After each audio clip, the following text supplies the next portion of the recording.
Welcome to Anu voice. ಅವರೆಕಾಯಿ season ಆಗಿರೋದ್ರಿಂದ ಅವರೆಕಾಯಿ ಸಾಗು ಮಾಡಿದ್ದೆ. ಸೊ ಇದು ದೋಸೆಗಾಗಿರ್ಬೋದು, ಪೂರಿ, ಚಪಾತಿ, ಅನ್ನಕ್ಕೆಲ್ಲಕ್ಕೂ ತುಂಬ ಚೆನ್ನಾಗಿರುತ್ತೆ. ಸೊ ಅದು ಮಾಡಲಿಕ್ಕೆ ಮೊದಲಿಗೆ ಒಂದು ಟೊಮೊಟೊ, 2-3 ಹಸಿಮೆಣಸಿನ್ಕಾಯಿ, ಒಂದು ಚಕ್ಕೆ, ಒಂದು ಲವಂಗ ಮತ್ತು ಶುಂಠಿ, ಬೆಳ್ಳುಳ್ಳಿಯನ್ನು ಹಾಕ್ಕೊಬೇಕು. ಸೊ ಬೆಳ್ಳುಳ್ಳಿ ಹಾಕಾದ್ಮೇಲೆ ಕೊತ್ತಂಬರಿ ಸೊಪ್ಪು, ಕಾಯಿ ತುರಿ ಮತ್ತು ಈರುಳ್ಳಿ ಒಂಚೂರು ಹಾಕಿದ್ರೆ ಸಾಕು. ಈರುಳ್ಳಿ ಹಾಕ್ಕೊಂಡಾದ್ಮೇಲೆ 2-3 ಸ್ಪೂನ್ ಹುರ್ಗಡ್ಲೆನ ಹಾಕ್ಕೊಂಡು ರುಬ್ಕೊಂಡಾದ್ಮೇಲೆ ಕಡಾಯಿ ಕಾದಾದ್ಮೇಲೆ ಎಣ್ಣೆ ಹಾಕಾದ್ಮೇಲೆ ಈರುಳ್ಳಿನ ಫ್ರೈ ಮಾಡ್ಕೊಬೇಕು. 2-3 ಈರುಳ್ಳಿ ಫ್ರೈ ಮಾಡಾದ್ಮೇಲೆ ಅದಕ್ಕೆ ಅವರೆಕಾಯಿನ ಹಾಕ್ಕೊಬೇಕಾಗುತ್ತೆ.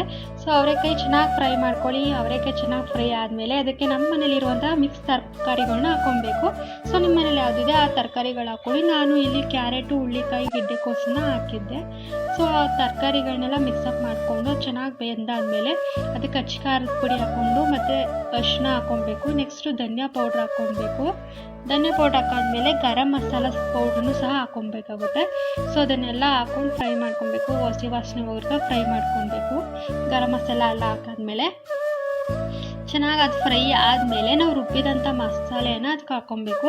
ಸೊ ಮಸಾಲೆ ಹಾಕ್ಕೊಂಡಾಗ ಅದನ್ನು ಸಹ 2 ನಿಮಿಷ ಹಸಿ ವಾಸನೆ ಹೋಗೋವರೆಗೆ ಫ್ರೈ ಮಾಡ್ಕೊಬೇಕಾಗುತ್ತೆ. ಚೆನ್ನಾಗಿ ಹಾಕ್ಕೊಂಡು ಫ್ರೈ ಮಾಡ್ಕೊಳ್ಳಿ ಮಸಾಲೆನೆಲ್ಲ. ಹಸಿ ವಾಸನೆ ಹೋದ್ಮೇಲೆ ನಮ್ಮ ನೀರು ಕನ್ಸಿಸ್ಟೆನ್ಸಿ ನೋಡ್ಕೊಂಡು ಅದು ನೀರು ಹಾಕ್ಕೊಬೇಕು. ನೀರು ಹಾಕ್ಕೊಂಡಾದ್ಮೇಲೆ ಚೆನ್ನಾಗಿ ಅದನ್ನೆಲ್ಲ ಮಿಕ್ಸಪ್ ಮಾಡಿ ರುಚಿಗೆ ತಕ್ಕಷ್ಟು ಉಪ್ಪನ್ನು ಹಾಕಿ ಲಿಡ್ ಕ್ಲೋಸ್ ಮಾಡಿ 2 ವಿಷಲ್ ಕೂಗಿಸ್ಕೊಂಡ್ರೆ ಆಯಿತು. ಸಿಂಪಲ್ ಆದ ಅವರೆಕಾಯಿ ಸಾಗು ರೆಡಿ ಆಗಿಬಿಡುತ್ತೆ. ಸೊ ಇದು ದೋಸೆಗೆ ತುಂಬಾ ಚೆನ್ನಾಗಿರುತ್ತೆ. ನಾನು ಇವತ್ತು ಪೂರಿ ಮತ್ತು ಜೀರಾ ರೈಸ್ಗೆ ಅಂತಲೇ ಮಾಡಿದ್ದೆ. ನಮ್ಮ ಮನೇಲೆಲ್ಲ ಸಹ ಚೆನ್ನಾಗಿತ್ತು ಅಂತಲೇ ಹೇಳಿದ್ದಾರೆ. ಸೊ ನೀವು ಒಂದ್ಸಲ ಟ್ರೈ ಮಾಡಿ ಹೇಗಿತ್ತು ಅಂತ ಹೇಳಿ. Thank you for watching.